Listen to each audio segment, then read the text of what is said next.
આપણે પદ્મપુરાણના 78મા દિવસની કથાને આગળ વધારીએ. દાન આપતા સમયે તેમણે માત્ર એ જ ઉદ્દેશ રાખ્યો કે મારા પર પરમાત્મા નારાયણ સંતુષ્ટ થાય. ત્યારથી આ તીર્થ ઇન્દ્રપ્રસ્થ કહેવાય છે. ઇન્દ્રે અહીં સોનાના યુપોથી સુશોભિત યજ્ઞનું વિધિપૂર્વક અનુષ્ઠાન કર્યું અને ભગવાન વિષ્ણુ વગેરે દેવતાઓની પૂજા કરી તેમને વિદાય કર્યા. પછી બ્રહ્માજીના પુત્ર વશિષ્ઠ વગેરે ઋત્વિજો ધન વગેરે દ્વારા સંતુષ્ટ કરીને બૃહસ્પતિને આગળ કરીને ઇન્દ્ર સ્વર્ગલોકમાં ચાલ્યા ગયા. હે રાજન, આમ ભગવાનની ભક્તિમાં યુક્ત થઈને ઇન્દ્રે રાજ્ય કર્યું અને પુણ્ય ક્ષીણ થતાં ફરી તેમણે હસ્તિનાપુરમાં જન્મ લીધો. ત્યાં શિવશર્મા નામે એક બ્રાહ્મણ રહેતા હતા, જે વેદાંગના પારંગત વિદ્વાન હતા. તેમની પત્નીનું નામ ગુણવતી હતું. ભગવાન વિષ્ણુના ભક્ત દેવરાજ ઇન્દ્ર તેમના ગર્ભથી ઉત્પન્ન થયા. શિવશર્માએ જ્યોતિષીઓને બોલાવીને જ્યોતિષીઓ લગ્ન જોઈને તેનું ફળ કહેવા લાગ્યા. શિવશર્મા, તમારો આ પુત્ર ભગવાન વિષ્ણુનો પ્રિય ભક્ત થશે તથા તમારા કુળનો ઉદ્ધાર કરશે. જ્યોતિષીઓનું આ શાંતિપ્રદ વચન સાંભળીને શિવશર્માએ પોતાના પુત્રનું નામ વિષ્ણુ શર્મા રાખ્યું અને જ્યોતિષીઓએ ધન આપીને વિદાય કર્યા. શિવશર્મા બહુ બુદ્ધિમાન હતા. તેઓ મનમાં વિચારવા લાગ્યા કે મારું જીવન ધન્ય છે, કેમ કે મારો પુત્ર વિષ્ણુ ભક્ત થશે. મનમાં આવો વિચાર કરતા રહીને શિવશર્મા કોઈ શુભ દિવસે બ્રાહ્મણો દ્વારા પુત્રના જાતકર્મ વગેરે સંસ્કાર કરાવે. જ્યારે 7 વર્ષ વ્યતીત થઈ ગયા ત્યારે 8મું વર્ષ શરૂ હતું ત્યારે તેમણે પોતાના પુત્રના ઉપનયન સંસ્કાર કર્યા. ત્યારબાદ 12 વર્ષ સુધી તેને અંગો સહિત વેદ ભણાવ્યા. ત્યાર પછી શિવશર્માએ પુત્રના લગ્ન કરી દીધા. બુદ્ધિમાન વિષ્ણુ શર્માએ પોતાની પત્નીથી એક પુત્ર ઉત્પન્ન કરીને પોતાના વિષય વાસના રહિત મનને તીર્થયાત્રામાં લગાવ્યો અને પિતાની પાસે જઈને તેમના બંને ચરણમાં પ્રણામ કર્યા. પછી મહાપ્રાજ્ઞ વિષ્ણુ શર્મા આ પ્રમાણે બોલ્યા કે પિતાજી, મને આજ્ઞા આપો. હું સત્સંગ પ્રદાન કરનાર તૃતીય આશ્રમનો સ્વીકાર કરીને હવે વિષ્ણુની આરાધના કરી. સ્ત્રી, ઘર, સંતાન અને સુહદ આ બધા પાણીના પરપોટા જેવા ક્ષણભંગુર છે. તેથી વિદ્વાન પુરુષો એમાં આસક્ત થતા નથી. મેં વેદોના સ્વાધ્યાયથી અને સંતાનોત્પત્તિ દ્વારા ક્રમશઃ ઋષિ ઋણ અને પિતૃ ઋણથી ઉદ્ધાર મેળવી લીધો છે. હવે તીર્થોમાં રહીને નિષ્કામ ભાવથી ભગવાન કેશવની આરાધના કરવા ઈચ્છું છું. ગુણમય પદાર્થોની આસક્તિનો ત્યાગ કરીને જ્યાં સુધી પ્રારબ્ધ બાકી છે કોઈ ઉત્તમ તીર્થમાં રહેવાનો વિચાર કરું છું. શિવ શર્માએ કહ્યું કે બેટા, મારા માટે પણ અહંકાર શૂન્ય થઈને ચતુર્થ આશ્રમમાં પ્રવેશ કરવાનો સમય આવી ગયો છે. તેથી હું પણ વિષયોની વિષની જેમ ત્યાગ કરીને શ્રી કેશવ રૂપી અમૃતનું સેવન કરીશ. હવે મારી વૃદ્ધાવસ્થા આવી ગઈ, તેથી ઘરમાં મારું મન લાગતું નથી. તમારો નાનો ભાઈ સુશર્મા કુટુંબનું પાલન પોષણ કરશે. આપણે બંને શ્રીહરિના ચરણ કમળોનું ચિંતન કરતા હવે અહીંથી નીકળી જઈએ. નારદજી કહે છે કે હે રાજન, આવો નિશ્ચય કરીને તે બંને મુમુક્ષુ પિતા પુત્ર અંધકારપૂર્ણ અડધી રાત્રિના સમય ઘરેથી નીકળી ગયા અને ફરતા ફરતા આ પરમ કલ્યાણપ્રદ તીર્થ ઇન્દ્રપ્રસ્થમાં આવ્યા. અહીં પોતાના પૂર્વજન્મના કરેલા યજ્ઞયુપોને જોઈને વિષ્ણુ શર્માને શ્રીહરિના સમાગમનું સ્મરણ થઈ આવ્યું. તેમણે પોતાના પિતાને કહ્યું કે પિતાજી, હું પૂર્વજન્મમાં ઇન્દ્ર હતો. મેં જ ભગવાન વિષ્ણુને પ્રસન્ન કરવાની ઈચ્છાથી અહીં યજ્ઞો કર્યા હતા. અહીં મારા ઉપર ભક્તવત્સલ ભગવાન કેશવ પ્રસન્ન થયા. મેં રત્નોના પ્રસ્થ દાન કરીને અહીં બ્રાહ્મણો અને સપ્તર્ષિઓને સંતુષ્ટ કર્યા હતા. તેમજ મને વિષ્ણુ ભક્તિની પ્રાપ્તિ તથા જન્મના મોક્ષ મળે એવા આશીર્વાદ આપ્યા હતા. આ તીર્થ અને સર્વતીર્થમય બનાવીને ઇન્દ્રપ્રસ્થ નામ આપવામાં આવ્યું. તે મુનિવરોએ આ સ્થાન પર મારું મૃત્યુ થવાની વાત કહી છે અને અંતમાં ભગવાનના પરમધામની પ્રાપ્તિ થવાનું આશ્વાસન આપ્યું છે. આ બધી વાતો મને અત્યારે યાદ આવી રહી છે. આ નિગમ બોધક નામનું તીર્થ છે, જેને મારા ગુરુ બૃહસ્પતિએ સ્થાપિત કર્યું હતું. સપ્તતીર્થ અને નિગમ બોધ આ બે તીર્થોની વચ્ચે દેવતાઓએ આ ઇન્દ્રપ્રસ્થ નામના મહાન ક્ષેત્રની સ્થાપના કરી છે. પિતાજી, આ પૂર્વથી પશ્ચિમ 1 યોજન પહોળું છે અને યમુનાના દક્ષિણ તટ પર 4 યોજન લંબાઈમાં ફેલાયેલું છે. મહર્ષિઓ ઇન્દ્રપ્રસ્થની સીમા આટલી બતાવી છે. ત્યાર પછી આવે છે નિગમબોધ નામના તીર્થનો મહિમા. શિવશર્માના પૂર્વજન્મની કથા. નારદજી કહે છે કે હે રાજન, આ વાત સાંભળીને શિવશર્માના મનમાં શંકા થઈ અને તેમણે પોતાના સત્યવાદી પુત્ર વિષ્ણુ શર્માને પૂછ્યું કે બેટા, હું કઈ રીતે માનું કે તમે પૂર્વજન્મમાં દેવતાઓના રાજા ઇન્દ્ર હતા અને તમે જ યજ્ઞ કરીને રત્નો દ્વારા બ્રાહ્મણોને સંતુષ્ટ કર્યા હતા. તમારી કહેલી વાતો જે રીતે મારી સમજમાં આવી જાય તે કરો. પૂર્વજન્મમાં કરેલા કાર્યોનું જ્ઞાન તમને અત્યારે કઈ રીતે થઈ રહ્યું છે? વિષ્ણુ શર્માએ કહ્યું કે પિતાજી, મને ઋષિઓએ પૂર્વજન્મની સ્મૃતિ રહેવાનું વરદાન આપ્યું છે. તેમના જ મુખેથી તીર્થનો મહિમા સાંભળ્યો છે.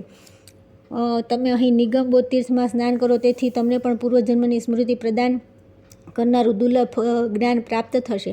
આ સાંભળીને વિપ્રવર શિવ શર્માએ પૂર્વજન્મની સ્મૃતિ પ્રાપ્ત કરવા માટે ભગવાન શ્રી હરિ, ગંગાજી તથા અયોધ્યા વગેરે 7 પુરીઓનું સ્મરણ કરીને ભગવાન ગોવિંદમાં ચિત્ત પરોવીને નિગમબોધ તીર્થમાં વારંવાર ડૂબકી મારીને સ્નાન કર્યું. ત્યારબાદ સંધ્યા તર્પણ કર્યું. ત્યાર પછી સૂર્યને સાદર અર્ધ્ય આપીને વિવિધ ઉપચારોથી ભગવાન વિષ્ણુનું પૂજન કર્યું. આ પ્રમાણે નિત્યકર્મ પૂરું કરીને તેઓ સુખપૂર્વક બેઠા અને પોતાના સુયોગ્ય પુત્ર વિષ્ણુ શર્માને કહ્યું કે શિવ શર્માએ કહ્યું કે વિષ્ણુ શર્મા, અહીં સ્નાન કરવાથી મને પણ પૂર્વજન્મનું સ્મરણ થઈ આવ્યું છે. હે મહાભાગ, હું તમને એ પૂર્વજન્મની વાત કહું છું, તે સાંભળો. પૂર્વજન્મમાં હું ધનવાન વૈશ્યના ઘરમાં ઉત્પન્ન થયો હતો. મારા પિતાનું નામ શરભ હતું. તેઓ કાન્યકુબ્જપુરમાં નિવાસ કરતા હતા. ત્યાં વેપારમાં તેઓ બહુ પૈસા કમાયા, પરંતુ તેમને રાત દિવસ એ જ ચિંતા રહેતી હતી કે પુત્ર વિના મારી ભેગી કરેલી આ સંપત્તિ વ્યર્થ છે.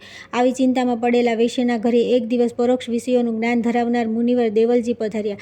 તેમને આવેલા જોઈને મારા પિતા આસન પરથી ઊભા થઈ ગયા. તેમણે પાદ્ય અર્ધ્ય આપીને મુનિને પ્રણામ કર્યા. ઉત્તમ આસન પર બેસાડીને સન્માનપૂર્વક કુશળ પ્રશ્ન પૂછતા કહ્યું, મુનિ શ્રેષ્ઠ, તમારું આ પૃથ્વી પર વિચરવું મારા જેવા ગૃહસ્થને સુખ આપવા માટે જ હોય છે. અન્યથા જો તમે કૃપા કરીને ન પધારો તો ઘરની ચિંતામાં ડૂબેલા મનુષ્યને તમારા જેવા મહાત્માના દર્શન ક્યાં થઈ શકે? જેમની બુદ્ધિ ભગવાનની ચરણરજના ચિંતનમાં લાગેલી છે, તેમને ક્યાંય પણ કોઈ કામના થઈ શકતી નથી. તેમ છતાં તમારા અહીં પધરવાનું શું કારણ છે, એ શીઘ્ર જણાવવાની કૃપા કરો. વૈશ્યના આ પ્રમાણે કહ્યા પછી દેવલ મુનિએ તેમના મનોભાવને જાણવા માટે પૂછ્યું કે વૈશ્ય પ્રવર, તમે ધર્મપૂર્વક ધનનો સંગ્રહ કરી લીધો છે અને તેના દ્વારા તમે નિત્ય નૈમિત્તિક ક્રિયાઓનું સારી રીતે અનુષ્ઠાન કરો છો. તેમ છતાં તમારું શરીર ક્ષીણ થઈ રહ્યું છે. જો કોઈ ખાનગી વાત ન હોય તો મને અવશ્ય જણાવો. વૈશ્યે કહ્યું કે હે મુનિ, તમારાથી છુપાવવાનું શું હોય? તમારી કૃપાથી હું બધી રીતે સુખી છું, પરંતુ એક વાતનું દુઃખ છે કે વૃદ્ધ થઈ ગયો હોવા છતાં હજી મારે કોઈ પુત્ર ન થયો. તમે કૃપા કરી એવો ઉપાય કરો કે જેથી હું પુત્રવાન થઈ શકું. તમારા જેવા મહાત્માઓ માટે આ પૃથ્વી પર કોઈ પણ કાર્ય અસંભવ નથી.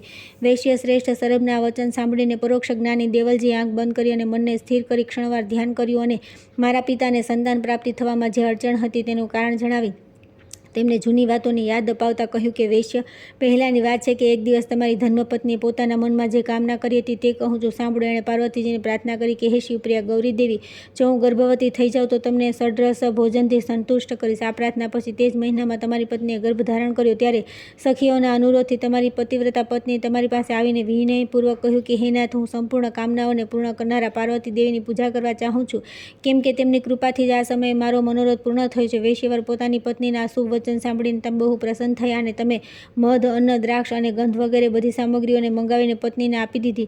ત્યારે તમારી પત્નીએ સખીઓને બોલાવીને કહ્યું કે સહેલીઓ, પૂજનની બધી સામગ્રી મેં મંગાવી લીધી છે. આ બધી વસ્તુઓ લઈને તમે મંદિરે જાઓ અને વિધિવત પૂજા કરીને દેવીને સંતુષ્ટ કરો. અમારા કુળદેવી ગર્ભવતી સ્ત્રી ઘરથી બહાર નીકળતી નથી, તેથી હું આવી શકું તેમ નથી. તમે લોકો દેવીની પૂજા માટે જાઓ. તમારી પત્નીની આજ્ઞા મળતા સખીઓ પૂજાની સામગ્રી લઈને અંબિકાના મંદિરમાં ગઈ. ત્યાં તેમણે પાર્વતીજીને પ્રણામ કરી અને પ્રાર્થના કરીને ભક્તિપૂર્વક કહ્યું કે હે જગદંબે, તમને નમસ્કાર છે. હે શિવપ્રિય, અમારું કલ્યાણ કરો. સરભ નામના વૈશ્યની પત્ની લલિતાને તમારી કૃપાથી ગર્ભ પ્રાપ્ત થયો છે, તેથી તેણે તમારી પૂજા માટે આ બધી સામગ્રી અમારી સાથે મોકલી છે.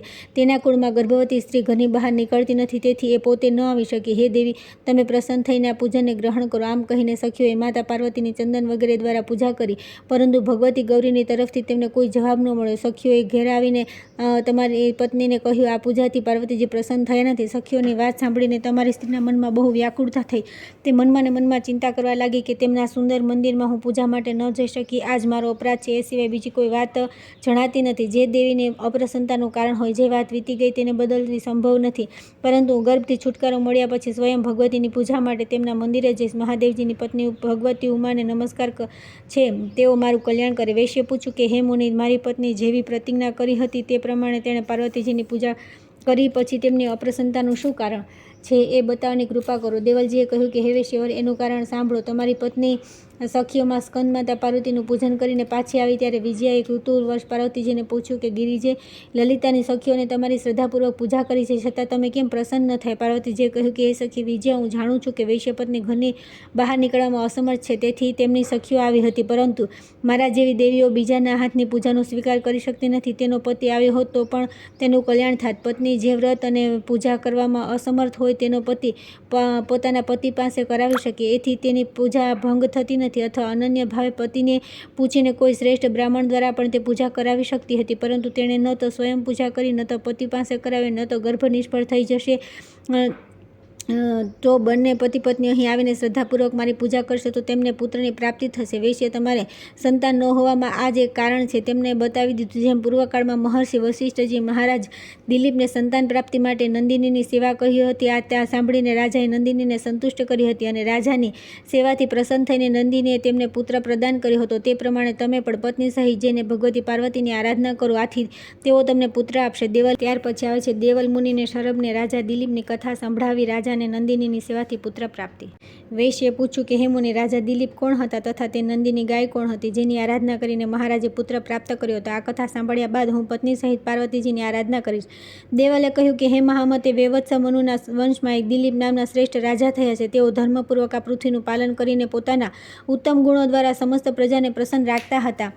મગધ રાજકુમારી સુદક્ષિણા રાજા દિલીપની મહારાણી હતી. મહારાણીને અવધમાં આવ્યાને ઘણો સમય થઈ ગયો હતો, પરંતુ તેમના ગર્ભથી કોઈ પુત્ર ન થયો. ત્યારે કોલ સમ્રાટ દિલીપ પોતાના મનમાં વિચાર કરવા લાગ્યા કે મેં કોઈ દોષ કર્યો નથી અને ધર્મ, અર્થ તથા કામનું યથા સમય સેવન કર્યું છે, છતાં મારા કયા દોષના કારણે મહારાણીને ગર્ભથી સંતાન ન થયા? અમારા કુલગુરુ વશિષ્ઠજી ભૂત અને ભવિષ્યના જ્ઞાતા છે. તેઓ જ આ દોષને બતાવી શકે છે, જેના કારણે મારે ત્યાં પુત્ર નથી. આવો વિચાર કરીને રાજા પોતાની રાણી સહિત ગુરુ વશિષ્ઠના શુભ આશ્રમ પર ગયા. વશિષ્ઠજી સાયંકાળનો નિત્યકર્મ સમાપ્ત કરીને આશ્રમમાં બેઠા હતા. તે જ સમયે રાજા અને રાણી ત્યાં પહોંચીને તેમના દર્શન કર્યા. મહારાજે ગુરુના અને મહારાણીએ ગુરુપત્ની અરુંધતી દેવીના ચરણોમાં પ્રણામ કર્યા. વશિષ્ઠજી રાજાને અને અરુંધતી દેવીને રાણીને આશીર્વાદ આપ્યા. ત્યાર પછી પૂજનીય પુરુષોમાં શ્રેષ્ઠ મહર્ષિ વશિષ્ઠે મધુપર્ક વગેરે સામગ્રીથી પોતાના નવગત અતિથિઓનું સ્વાગત કરીને તેમના કુશળ પૂછ્યા. ત્યાર પછી મુનિશ્રેષ્ઠ વશિષ્ઠે પોતાના યોગ પ્રભાવથી વિવિધ પ્રકારના ભોજ્ય પદાર્થ પ્રસ્તુત કર્યા અને રાજા દિલીપને ભોજન કરાવ્યું તથા ઉદાર હૃદયના અરુંધતી દેવીએ પણ મહારાણી સુદક્ષિણાને બહુ આદર સાથે વિવિધ પ્રકારની વાનગીઓ અને પકવાનું ભોજન કરાવ્યું. જ્યારે રાજા ભોજન કરીને આરામથી બેઠા હતા ત્યારે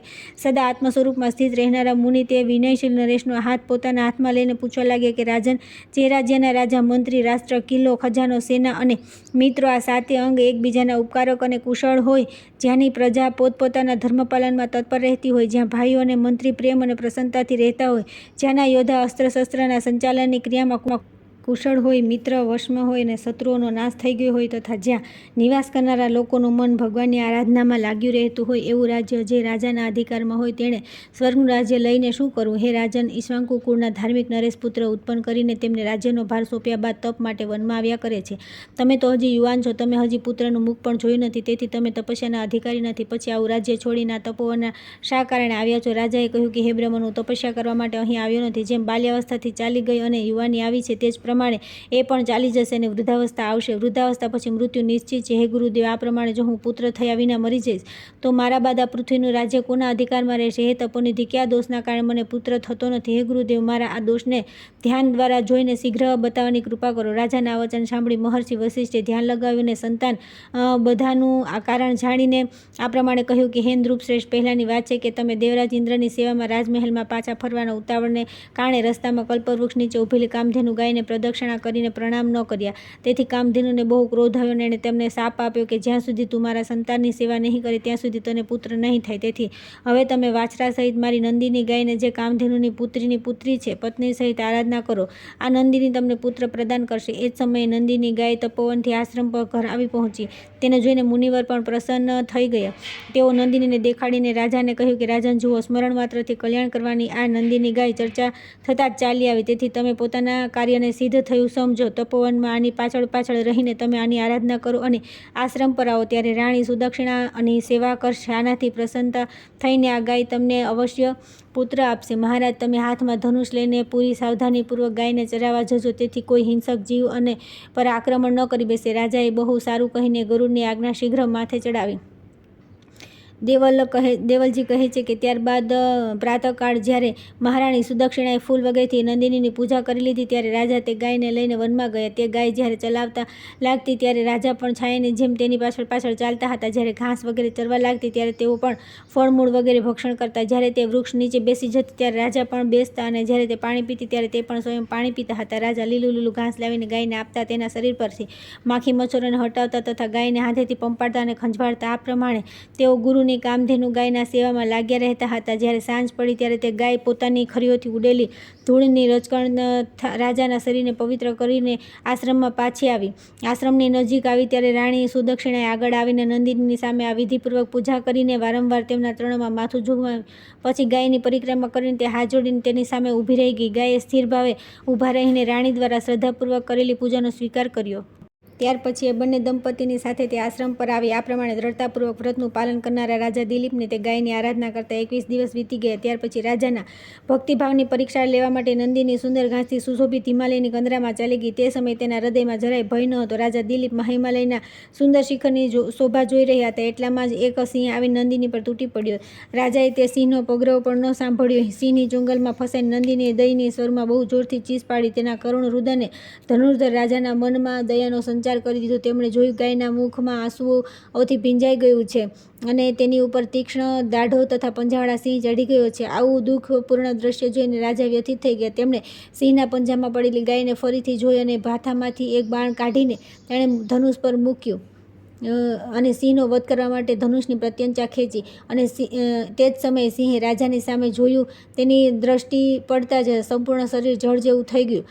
તેમનામાં બાણ છોડવાની શક્તિ ન રહી. એનાથી તેઓ બહુ વિસ્મિત થઈ ગયા. રાજાને આવી અવસ્થામાં જોઈને સિંહે તેમને વધારે આશ્ચર્યમાં નાખતા રહીને મનુષ્યની વાણીમાં કહ્યું, રાજન, હું તમને જાણું છું, તમે સૂર્યવંશી રાજા દિલીપ છો. તમારું શરીર જે જળવત થઈ ગયું છે તેના માટે તમારે આશ્ચર્ય ન કરવું જોઈએ, કારણ કે આ હિમાલયમાં ભગવાન શંકરની માયાનો બહુ જ વિસ્તાર છે. કોઈ બીજા સિંહની જેમ મારા પર પ્રહાર કરવો પણ તમારા વશની વાત નથી, કેમ કે ભગવાન શંકર મારી પીઠ પર પગ મૂકીને પોતાના વૃષભ પર આરૂઢ થાય છે. સારું, હવે તમે પાછા ચાલ્યા જાઓ અને સમસ્ત પુરુષાર્થોના સાધનભૂત પોતાના શરીરની રક્ષા કરો. હે વીર, આ ગાયને દેવે મારા આહારને માટે મોકલી છે. સિંહના વીર સંબોધનથી યુક્ત વચન સાંભળીને જળવત શરીર દિલીપે તેને આ પ્રમાણે ઉત્તર આપ્યો કે મૃગરાજ, મારા ગુરુ મહર્ષિ વશિષ્ઠની આ સંપૂર્ણ મનોરથો સિદ્ધ કરનારી નંદિની નામની ગાય છે. ગુરુદેવે સંતાન પ્રાપ્તિ માટેના ઉદ્દેશથી આની આરાધના કરવા માટે અમને સોંપી છે. મેં આજ સુધી આની સારી રીતે આરાધના કરી છે. આ નાના વાછડાની માં છે. તમે એને પર્વતની કંદરામાં પકડી રાખી છે. તમે શંકરજીના સેવક છો, તેથી તમારા હાથમાંથી બળપૂર્વક આ ગાયને છોડાવવી મારા માટે અસંભવ છે. હવે મારું આ શરીર અપકીર્તિથી મલિન થઈ ગયું છે. હું આ ગાયના બદલામાં મારું શરીર અને સમર્પિત કરું છું. આમ કરવાથી મહર્ષિના ધાર્મિક કૃત્યોમાં પણ કોઈ અડચણ આવશે નહીં અને તમારા ભોજનનું કામ પણ થઈ જશે. સાથે જ ગૌરવ રક્ષા માટે પ્રાણ ત્યાગ કરવાથી મારી પણ ઉત્તમ ગતિ થશે. આ સાંભળીને સિંહ મૌન થઈ ગયો. ધર્મજ્ઞ રાજા દિલીપ તેની આગળ માથું નીચું કરીને ઊભા રહ્યા. તેઓ સિંહ દ્વારા થનારા અસહ્ય આઘાતની પ્રતીક્ષા કરી રહ્યા હતા. ત્યાં જ એકાએક તેમની ઉપર દેવતાઓ દ્વારા પુષ્પવૃષ્ટિ થવા લાગી. પછી બેટા ઉઠો. આ વચન સાંભળીને રાજા દિલીપ ઊભા થઈ ગયા. તે સમયે તેમણે માતાની જેમ સામે ઊભેલી નંદિનીને જોઈ. સિંહ જોવા ન મળ્યો. એથી રાજાને બહુ આશ્ચર્ય થયું. ત્યારે નંદિનીએ રાજા દિલીપને કહ્યું કે હે રાજન, મેં માયાથી સિંહનું રૂપ બનાવીને તમારી પરીક્ષા લીધી છે. મુનિના પ્રભાવથી યમરાજને પણ મને પકડવાનો વિચાર કરી શકતા નથી. તમે પોતાનું શરીર આપીને મારી રક્ષા માટે તૈયાર હતા, તેથી હું તમારી પર બહુ પ્રસન્ન છું. તમે મારી પાસે પોતાનું અભિષ્ટ વરદાન માગો. રાજા બોલ્યા કે હે માતા, દેહધારીઓના અંતઃકરણમાં જે વાત હોય છે તે તમારા જેવી દેવીઓથી છુપી રહેતી નથી. તમે તો મારો મનોરથ જાણો જ છો. મને વંશધર પુત્ર પ્રદાન કરો. રાજાની વાત સાંભળીને દેવતા, પિતર, ઋષિ અને મનુષ્ય વગેરે સર્વભૂતોના મનોરથ સિદ્ધ કરનારી નંદિનીએ કહ્યું કે બેટા, તમે પાંદડાના પડિયામાં મારું દૂધ દોહીને ઈચ્છા અનુસાર પી લો. એનાથી તમને અસ્ત્રશસ્ત્રોના તત્વને જાણનાર વંશધર પુત્ર પ્રાપ્ત થશે. આ સાંભળી રાજાએ કામધેનુને દોહિત્રી નંદિનીને વિનયપૂર્વક કહ્યું કે હે માતા, આ સમયે તો હું તમારા મધુર વચનામૃતનું પાન કરીને જ તૃપ્ત છું. હવે આશ્રમ પર જઈને સમસ્ત ધાર્મિક ક્રિયાઓના અનુષ્ઠાનથી તમારા પ્રાસાદ સ્વરૂપ બચેલા દૂધનું પાન કરીશ. રાજાના આ વચન સાંભળીને ગાયને બહુ પ્રસન્નતા થઈ. તેણે સાધુ સાધુ કહીને રાજાનું સન્માન કર્યું. ત્યાર પછી તે તેમની સાથે આશ્રમ પર ગઈ. પૂર્વ દિવસની જેમ જ મહારાણી સુદક્ષિણાએ આગળ આવીને તેની પૂજા કરી. મહારાજની મુખની પ્રસન્નતા જોઈને રાણીને કાર્યસિદ્ધિનો નિશ્ચય થઈ ગયો. તે સમજી ગઈ કે જેના માટે આ પ્રયત્ન થઈ રહ્યો હતો તે ઉદ્દેશ સફળ થઈ ગયો. ત્યાર પછી તે બંને પતિ પત્ની વિધિવત પૂજાયેલી ગાયની સાથે પોતાના ગુરુ વશિષ્ઠજી પાસે ગયા. તે બંનેના મુખની પ્રસન્નતા જોઈને જ્ઞાનના સિંધુ વશિષ્ઠજી તેમને પ્રસન્ન કરતા બોલ્યા કે રાજન, મને ખબર પડી ગઈ છે કે ગાય તમારા બંને પર પ્રસન્ન છે, કેમ કે અત્યારે તમારા મુખની કાંતિ અપૂર્વ દેખાડે છે. કામધેનુ અને કલ્પવૃક્ષ બંને સર્વની કામનાઓ પૂર્ણ કરનાર છે. આ વાત પ્રસિદ્ધ છે. પછી તે જ કામધેનુની સંતાનની જેમ સારી રીતે આરાધના કરીને જો કોઈના મનોરથ સફળ થઈ જાય તો તેમાં આશ્ચર્ય શું છે? આ પાપ રહિત કામધેનુ તથા દેવનદી ગંગા દૂરથી પણ નામ લેતા સમસ્ત મનોરથો પૂર્ણ કરે છે. પછી શ્રદ્ધાપૂર્વક નિકટથી સેવા કરવાથી એ સમસ્ત કામનાઓ પૂર્ણ કરે. તો એમાં કહેવાનું શું? રાજન, આજે આ ગાયની પૂજા કરીને રાણી સહિત અહીં રાત્રિ વિતાવો. કાલે તમારા વ્રતને વિધિવત સમાપ્ત કરીને અયોધ્યાપુરીમાં માં જોજો. દેવલજી કહે છે કે હે વૈશ્યવર, આ પ્રમાણે ધીનુની આરાધનાથી મનોવાંછિત વરદાન પામીને રાજા દિલીપ પત્ની સહિત આશ્રમમાં રહ્યા. પછી પ્રાતઃકાળે ગુરુની આજ્ઞા લઈને તેઓ રાજધાનીમાં ગયા. થોડા સમય પછી રાજા દિલીપને ત્યાં રઘુ નામનો પુત્ર થયો, જેના નામ પરથી આ પૃથ્વી પર સૂર્યવંશની ખ્યાતિ થઈ, અર્થાત રઘુ પછી તેને રઘુવંશ નામે પ્રસિદ્ધ થયો. જે ભૂતલ પર રાજા દિલીપની આ કથાનો પાઠ કરે છે તેને ધન ધાન્ય પુત્રની પ્રાપ્તિ થાય છે. જે શરભ, તમે પણ તમારી પત્ની સાથે શ્રેષ્ઠ પુત્રની પ્રાપ્તિ માટે પોતાની બુદ્ધિથી આરાધના કરીને પાર્વતીજીને પ્રસન્ન કરો. તેઓ તમને પાપરહિત, ગુણવાન તથા વંશધર પુત્ર પ્રદાન કરશે. આ પ્રમાણે શરભને રાજા દિલીપના મનોહર ચરિત્રનું વર્ણન કરીને દેવલ મુનિએ તેમને અંબિકાના વિધિ બતાવી. ત્યાર પછી તેઓ પોતાના અભિષ્ટ સ્થાન પર ચાલ્યા ગયા. ત્યાર પછી આવે છે શરભ અને દેવીની આરાધનાથી પુત્રની પ્રાપ્તિ, શિવશર્માના પૂર્વજન્મની કથાનો અને નિગમ બોધક તીર્થનો મહિમાના ઉપસંહાર. શિવશર્મા કહે છે કે વિષ્ણુ શર્મન ત્યાર પછી શરભ વૈશ્ય પુત્રની કામનાથી પોતાની પત્ની સાથે મંદિરમાં જઈને વિધિપૂર્વક સ્નાન કરી પુષ્પ, ધૂપ અને દીપ વગેરે દ્વારા ભક્તિપૂર્વક પાર્વતીજીની પૂજા કરી. આ પ્રમાણે 7 દિવસ શ્રદ્ધાપૂર્વક પૂજન કર્યા પછી માતા પાર્વતીએ પ્રત્યક્ષ દર્શન આપીને કહ્યું કે હે વૈશ્ય, તમારી સુદૃઢ ભક્તિથી હું બહુ પ્રસન્ન થઈ છું. હે સાધુ, તમે જેના માટે પ્રયત્નશીલ છો તે પુત્ર હું તમને આપું છું. હવે તમે ઇન્દ્રના ખાંડવ વનમાં જાઓ, વિલંબ ન કરો. ત્યાં પરમ પુણ્યમય ઇન્દ્રનું પ્રસ્થ નામનું તીર્થ છે. તે તીર્થમાં બૃહસ્પતિજી દ્વારા સ્થાપિત કરાયેલું સર્વકામપ્રદ નિગમબોધ તીર્થ છે. તેમાં પુત્રની કામનાથી સ્નાન કરો, તમને અવશ્ય પુત્ર પ્રાપ્ત થશે. દેવીની આજ્ઞા અનુસાર શરભ પત્ની સાથે આ ઉત્તમ તીર્થમાં આવ્યા અને પુત્રની ઈચ્છાથી તેમણે અહીં સ્નાન કર્યું. પછી બ્રાહ્મણો અને અન્ય સાધનો સહિત 100 ગાયો દાનમાં આપી તથા દેવતા અને પિતૃઓનું વિધિપૂર્વક તર્પણ કર્યું. પછી 7 દિવસ ત્યાં રહીને તેઓ ઘરે આવ્યા. તે જ મહિનામાં વૈશ્યપત્નીએ ગર્ભ ધારણ કર્યો. યથાસમયે મારો જન્મ સફળ થયો. હું જ્યારે યોગ્ય થયો ત્યારે એક દિવસ પિતાજીએ સંસારથી વિરક્ત થઈને મને કહ્યું કે એ ઘર તમે સંભાળો. હું હવે વિષય કામનાઓ છોડીને શ્રીહરિની ભક્તિ, તીર્થાટન વગેરે સત્સંગરૂપી ઔષધિનું પાન કરીને સંસારરૂપી રોગનો નાશ કરીશ. આ પ્રસંગમાં તેમણે વારંવાર વિષયાસક્તિની નિંદા અને ભગવદ્ ભક્તિની પ્રશંસા કરી. મેં ગંગાજીની પ્રશંસા કરી. પિતાજીને પ્રાર્થના કરી કે આપણી પાસે જે ગંગાજી વહે છે તેમને છોડીને તમે બીજે જશો નહીં. પિતાજી મારી વાત માનીને ઘરે જ રહી ગયા. તેઓ દરરોજ 3 સમય ગંગાજીમાં સ્નાન કરતા અને પુરાણોની કથા સાંભળતા રહેતા હતા. એક દિવસ તેમણે ઇન્દ્રપ્રસ્થ તીર્થનો મહિમા સાંભળ્યો અને ત્યારથી તેઓ અહીં આવીને મોક્ષની કામનાથી નિગમબોધક તીર્થ સેવન કરવા લાગ્યા. થોડા સમય પછી તેમને ભયંકર જ્વર આવ્યો. ત્યારે તે સમાચાર મળતા હું ત્યાં આવ્યો. મારા આવ્યા બાદ તીર્થરાજના જળમાં અડધું શરીર રાખેલું પિતાજીનું મૃત્યુ થઈ ગયું હતું. તે જ સમયે સ્વયં ભગવાન વિષ્ણુ અહીં પધાર્યા અને પિતાજીને વૈકુંઠધામમાં લઈ ગયા. પિતાજીને ભગવાન વિષ્ણુનું સારૂપ્ય પ્રાપ્ત થયું જોઈને તેમના અંતિમ સંસ્કાર કર્યા પછી હું પણ ભગવાનનું ચિંતન કરતો રહીને મોક્ષની કામનાથી અહીં રહેવા લાગ્યો. શિવ શર્માની આ વાત સાંભળીને તેના પુત્ર વિષ્ણુ શર્માએ કહ્યું કે મહાન તીર્થમાં નિવાસ કરવા છતાં પણ તમારે ફરીથી જન્મ કેમ લેવો પડ્યો?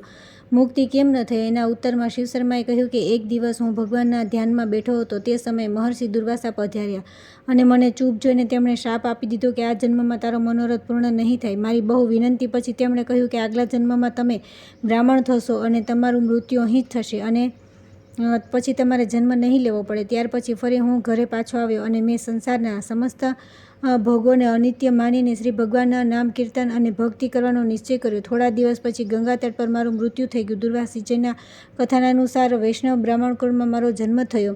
હવે આ ઉત્તમ તીર્થમાં મૃત્યુ પછી હું શ્રીહરિના વૈકુંઠધામમાં જઈશ. નારદજીએ કહ્યું કે રાજા શિબે આ પ્રમાણે પોતપોતાના પૂર્વજોના કર્મનું વર્ણન કરીને તે બંને પિતા પુત્ર હરિના ચરણ કમળનું ચિંતન કરતા રહીને અહીં રહેવા લાગ્યા અને અંતમાં બંનેએ ભગવાનનું સારૂપ્ય પ્રાપ્ત કરી લીધું. ત્યારબાદ આવે છે ઇન્દ્રપ્રસ્થના દ્વારકા, કોસલ, મધુવન, બદ્રી, હરિદ્વાર, પુષ્કર, પ્રયાગ, કાશી, કાંચી અને ગોકર્ણ વગેરે તીર્થોનું મહત્વ. રાજા શિબી બોલ્યા કે હે મુનિ, હવે મને ઇન્દ્રપ્રસ્થના સેંકડો તીર્થોમાંથી અન્ય તીર્થોનું પણ મહાત્મ્ય જણાવો. નારદજીએ કહ્યું કે રાજન, ઇન્દ્રપ્રસ્થની અંદર આ દ્વારકા નામનું તીર્થ છે. તેનો મહિમા સાંભળો. કાંપિલ્ય નગરમાં એક બહુ સુંદર અને સંગીતજ્ઞ બ્રાહ્મણ રહેતા હતા. તેમના જ્ઞાનની સુરીલી ધ્વનિથી નગરની સ્ત્રીઓના મનમાં તેના પ્રત્યે પાપ વાસનાયુક્ત આકર્ષણ થઈ ગયું. નગરના લોકોને રાજાને ફરિયાદ કરી. રાજાના પૂછવાથી બ્રાહ્મણે પોતાને નિર્દોષ બતાવ્યો. નગરની સ્ત્રીઓને ઉદ્ધત. એટલામાં કેટલીક સ્ત્રીઓ પણ ત્યાં આવી ગઈ અને નિર્લજ્જતાપૂર્ણ વાતો કરવા લાગી. બ્રાહ્મણે કામ વાસનાની અને પતિ વચનાની નિંદા કરીને પતિવ્રતનો મહિમા જણાવીને તે સ્ત્રીઓને સમજાવી. તેઓ બ્રાહ્મણની વાત સાંભળીને ઘણી લજવાઈ ગઈ અને પરસ્પર પાપી કામની નિંદા કરીને પોતાના ઘરે આવી ગઈ. થોડા સમય બાદ કારુષ દેશના રાજાએ કાંપિલ્ય નગર પર આક્રમણ કર્યું અને યુદ્ધમાં કાંપિલ્ય રાજા માર્યા ગયા. તેમનું નગર લૂંટાઈ ગયું, શૂરવીરો મરાઈ ગયા અને નગરની સ્ત્રીઓ ઝેર ખાઈને મરી ગઈ. જે સ્ત્રીઓ સંગીતજ્ઞ બ્રાહ્મણ પ્રત્યે આકર્ષિત થયાના પાપનું પ્રાયશ્ચિત કર્યું ન હતું તે બધી જ ભયાનક રાક્ષસીણીઓ થઈને ભૂખ પ્યાસથી પીડિત રહેવા લાગી. વાણી અને મનથી કરેલા એક જ પાપથી તેમને 2 જન્મો સુધી રાક્ષસી યોનિમાં રહેવું પડ્યું. તેથી પાપથી ડરનારી કોઈ પણ સ્ત્રીએ મન વાણીથી કદીએ કોઈ પરાયા પતિનું સેવન કરવું ન જોઈએ. પોતાનો પતિ રોગી, મૂર્ખ, દરિદ્ર, અંધ હોય તો પણ ઉત્તમ ગતિની ઈચ્છા રાખનારી સ્ત્રીઓએ તેનો ત્યાગ ન કરવો જોઈએ. આ રાક્ષસીઓ ઇન્દ્રપ્રસ્થના દ્વારકા નામના તીર્થથી જળ લઈને પુષ્કર જઈ રહેલા બ્રાહ્મણના કમંડળમાંથી જળના થોડા બૂંદ પડતા જ નિષ્પાપ થઈ ગઈ અને ભયાનક રાક્ષસી શરીરથી મુક્ત થઈને સ્વર્ગમાં ચાલી ગઈ. આ જ ઇન્દ્રપ્રસ્થમાં કૌશલા નામનું એક તીર્થ છે. તેના વિશે પણ એક પુણ્યપ્રદ ઉપાખ્યાન છે. ચંદ્રભાગા નદીના કિનારે એક પુરીમાં ચંડક નામનો એક જુગારી, શરાબી, વ્યભિચારી, ડાકુ, હત્યારો અને મંદિરોમાં ચોરી કરવામાં ચતુર એક નાઈ રહેતો હતો. તેણે એક દિવસ પોતાની નજીક જ રહેતા મુકુંદ નામના ધાર્મિક અને ધનવાન બ્રાહ્મણના ઘરમાં ચોરી કરવા માટે પ્રવેશ કરીને બ્રાહ્મણને મારી નાખ્યો. આનાથી તેની સ્નેહાળ માતા અને સતી પત્નીને ભારે દુઃખ થયું અને તે બંને આર્ત સ્વરે વિલાપ કરવા લાગી. એટલામાં જ મુકુંદના ગુરુ વેદાયન નામના સંન્યાસી ત્યાં આવી પહોંચ્યા. તેમણે શરીરની નશ્વરતાનું વર્ણન કરી આત્મજ્ઞાનનો ઉપદેશ આપીને એ લોકોને સમજાવ્યા અને મુકુંદના અંતિમ સંસ્કાર કરાવ્યા. મુકુંદની ગર્ભવતી પત્નીને વિદ્વાન સંન્યાસી સતી થતાં રોકી દીધી. મુકુંદનો નાનો ભાઈ મુકુંદના અસ્થિ લઈને ગંગામાં છોડવા માટે નીકળ્યો. ચાલતા ચાલતા તે કૌશલા તીર્થમાં આવ્યો. અડધી રાત્રે અહીં કૂતરાએ અસ્થિની પોટલીને ઉપાડીને કૌશલના જળમાં ફેંકી દીધી. અસ્થિઓ જળમાં પડતા જ મુકુંદ દિવ્ય વિમાન પર બેસીને ત્યાં આવ્યા અને તેણે તીર્થના મહાત્મ્યનું વર્ણન કરતાં કહ્યું કે મારા અસ્થિ તીર્થમાં પડતા જ હું નરકમાંથી નીકળીને આ ઉત્તમ ગતિને પ્રાપ્ત થયો છું. નરક મને એટલા માટે મળ્યું હતું કે હું ગુરુદ્રોહી હતો. હવે હું તે પાપના મુક્ત થઈને 14 ઇન્દ્રોના કાળ સુધી સુખપૂર્વક સ્વર્ગમાં નિવાસ કરીશ. આમ કહી તે દેવતાઓની જેમ સુંદર શરીરનો બ્રાહ્મણ જોતજોતામાં સ્વર્ગમાં ચાલ્યો ગયો. હવે તે ચંડક નાઈની કથા સાંભળો. મુકુંદની હત્યાના સમાચાર મળતા રાજાએ ચંડકને બંદી બનાવ્યો અને તેને ચંદ્રભાગથી 8 કોસ દૂર લઈ જઈ ચાંડાળનો દ્વારા મરાવી નાખ્યો. તે મારવાડ દેશના કાળો નાગ થઈ ગયો. એક બ્રાહ્મણ પોતાના માતા પિતાના અસ્થિ ગંગાજીમાં નાખવા માટે એક પેટીમાં મૂકીને લાવ્યો હતો. તે થોડા સાધુઓની સાથે ત્યાં આવીને રોકાયો કે જ્યાં સાપ રહેતો હતો. રાત્રે સાપ તે પેટીમાં ઘૂસી ગયો અને પેટીની સાથે તે પણ કૌશલા તટ પર આવી પહોંચ્યો. અહીં પેટી ખોલી તો તેમાંથી સાપ નીકળી ભાગ્યો, પરંતુ લોકોએ તેને મારી નાખ્યો અને મરતા તે દેવ શરીર પ્રાપ્ત કરીને દિવ્ય વિમાનમાં બેસીને આવી ગયો. તેણે કહ્યું કે હું ચંડક નાઈ હતો અને બ્રહ્મહત્યાના પાપથી 5 લાખ વર્ષ સુધી નરક યાતના અને 20,000 વર્ષ સુધી સર્પયોની ભોગવીને આજે આ તીર્થમાં મૃત્યુ થવાના કારણે પરમ ઉત્તમ દેવતત્વને પ્રાપ્ત થયો છું. તીર્થના પ્રત્યક્ષ વૈભવ જોઈને તે બ્રાહ્મણે પોતાના માતા પિતાના અસ્થિને એ તીર્થમાં નાખી દીધા. અસ્થિ જળમાં પડતા તેના માતા પિતા શ્રેષ્ઠ વિમાન પર બેસીને દિવ્ય રૂપ ધારણ કરીને અહીં આવ્યા અને પોતાના પુત્રને આશીર્વાદ આપીને સ્વર્ગમાં ચાલ્યા ગયા. પછી તે બધા સાધુ પણ આ જ કૌશલ તીર્થમાં રહી ગયા અને અંતમાં વૈકુંઠને પ્રાપ્ત થયા. નારદજી કહે છે કે આ પરમ પાવન મધુવન તીર્થ અહીં વિશ્રાંતિ ઘાટ નામનું તીર્થ છે. એક બ્રાહ્મણ પર્ણશાળા બનાવીને ભગવાનના દર્શનની ઈચ્છાથી ત્યાં પરિવાર સાથે રહેતા હતા. એક દિવસ તીર્થમાં સ્નાન કરતા સમયે પણ તેમને એ જ અભિલાષા થઈ કે અને તરત જ ભગવાને દર્શન આપીને તેમને કૃતાર્થ કરી દીધા અને તેઓ ભગવાનની સ્તુતિ કરીને તેમની સાથે વૈકુંઠલોકમાં ચાલ્યા ગયા. આ મધુવનથી 11 ધનુષ્ય દૂર એક બદ્રિકાશ્રમ તીર્થ છે. મગધ દેશમાં દેવદાસ નામના એક સત્યવાદી, જીતેન્દ્રિય અને ધર્માત્મા બ્રાહ્મણ રહેતા હતા. તેઓ ભગવાનના પરમ ભક્ત હતા. તેમના ઘરમાં ઉત્તમ નામની પતિવ્રતા ગુણવાન પત્ની હતી. દેવદાસને અંગદ નામનો એક પુત્ર અને વલયા નામની એક કન્યા હતી. દેવદાસે બંનેના લગ્ન કરી દીધા. કન્યા સાસરે ચાલી ગઈ અને પુત્ર અંગદે ઘરનું કામ સંભાળી લીધું. થોડા સમય બાદ વિપ્રવર દેવદાસે પોતાની પત્ની ઉત્તમાથી પરાશ્રમ કરીને નિશ્ચય કર્યો કે હવે હું આ વૃદ્ધાવસ્થામાં સંસારના સમસ્ત વિનાશી પદાર્થોથી મન હટાવીને ઇન્દ્રિય સંયમપૂર્વક આપણે ભગવાનની ભક્તિ અને તીર્થ સેવન કરવા જોઈએ. પછી તેમણે પુત્ર અંગદને બોલાવીને કહ્યું કે ભગવાન શ્રીહરિના આરાધનાનું મહત્વ બતાવીને પોતાનો નિશ્ચય કહ્યો અને પુત્રની અનુમતિ લઈને તે બંને થોડા પૈસા લઈ ભગવાન વિષ્ણુની પ્રસન્નતા માટે ચાલી નીકળ્યા. રસ્તામાં કલ્પગ્રામના એક સિદ્ધ પુરુષ સાથે તેમનો ભેટો થયો. તે સિદ્ધ પુરુષે ઇન્દ્રપ્રસ્થના બદ્રી નામના તીર્થનું મહાત્મ્ય સાંભળ્યું, જેમાં પૂર્વજન્મના ચોરી, લૂંટફાટ અને વ્યભિચાર વગેરે પાપોના ફળ સ્વરૂપ ભયંકર મહિષ બનેલા એક રાજાનો તીર્થમાં પ્રવેશ કરતાં જ ઉદ્ધાર થઈ ગયો હતો. પછી સિદ્ધ પુરુષે તે બંનેને કહ્યું કે જો તમે પણ પોતાના પરમ કલ્યાણની ઈચ્છા રાખતા હો તો ત્યાં ચાલ્યા જાઓ. હું પણ તમારા નિસ્પૃહ અને મોક્ષ ઈચ્છુક વૃદ્ધ પિતાને બદ્રિકાશ્રમમાં લાવવા માટે ઘરે જઈ રહ્યો છું. સિદ્ધની વાત સાંભળીને ધીરબુદ્ધિ બ્રાહ્મણ દેવદાસ તીર્થમાં ફરતા ફરતા ઇન્દ્રપ્રસ્થમાં આવ્યા અને અહીં આ બદ્રિકાશ્રમમાં ભગવાન તેમને તે જ શરીરથી પરમધામ લઈ ગયા. સિદ્ધ પુરુષે પણ શીઘ્ર પોતાના પિતાને ઘરેથી લાવીને તે તીર્થમાં સ્નાન કરાવ્યું. તેથી તેમને પણ ભગવાન વિષ્ણુનું પરમધામ પ્રાપ્ત થઈ ગયું. ઇન્દ્રપ્રસ્થમાં હરિદ્વાર નામનું તીર્થ છે, તેનો પણ મહિમા મહાન છે. કુરુક્ષેત્રમાં નગરની બહાર કાલિંગ નામનો એક પાપી ચંડાળ રહેતો હતો. એકવાર સૂર્યગ્રહણના સમયે આવેલ ધનવાન વેશ્યાની પાછળ તે લાગી ગયો અને કુરુક્ષેત્રથી તે વેશ્યાના પાછા ફરવા જવાના સમયે આ હરિદ્વારમાં અડધી રાત્રિએ તે પાપીએ વેશ્યાના તંબુમાં ચોરી કરવાની ચેષ્ટા કરી અને 2 ચોકીદારોને મારી નાખ્યા. તે જ સમયે તે વેશ્યાના એક સેવકે દૂરથી બાણ માર્યું, જેથી તે પાપી મરી ગયો. ત્યારબાદ ચાંડાળ દ્વારા મૃત્યુ પામેલા વેશ્યાના બંને ચોકીદાર અને તે ચાંડાળ ત્રણેય દેવતાઓ દ્વારા લેવાયેલા વિમાન પર બેસીને વેશ્યાને કહ્યું કે જુઓ, આ તીર્થનું મહાત્મય આ હરિદ્વારમાં પાપીઓનું પણ કલ્યાણ કરનારું છે. આમ કહીને તેઓ સ્વર્ગમાં ચાલ્યા ગયા. બીજા દિવસે વેશ્યે પોતાના બંને ચોકીદારોના દાહ સંસ્કાર કરાવીને તેમના અસ્થિ હરિદ્વારમાં નખાવી દીધા. તેના પરિણામે તે બંને ભાગ્યવાન સ્વર્ગથી પાછા આવીને ભગવાન વિષ્ણુના પરમધામમાં ચાલ્યા ગયા. ત્યાર પછી વેશ્યે પોતાને ઘરે જઈ વ્યવહારિક કાર્યોને ધર્મપૂર્વક કરતા રહીને ભગવાનની ભક્તિમાં મન લગાવીને અંતમાં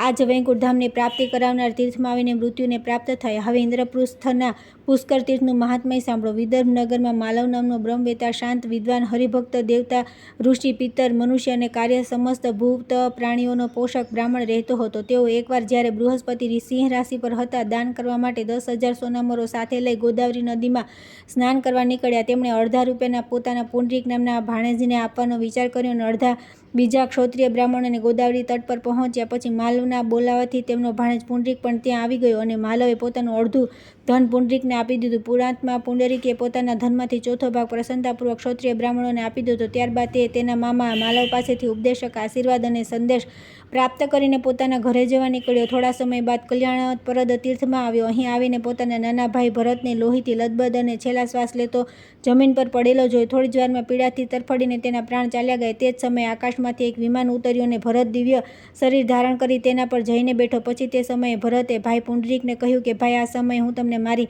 ને મામાએ આપેલું ધન છીનવી લેવા આવ્યો હતો અને તમને મારવાની પેરવીમાં હતો. અડધી રાત્રે બહારથી આવેલા વેપારીઓના સેવકોએ મને ચોર સમજીને મારી નાખ્યો, પરંતુ આ પુષ્કર તીર્થના પ્રભાવથી મેં દિવ્ય શરીર પ્રાપ્ત કરી લીધું.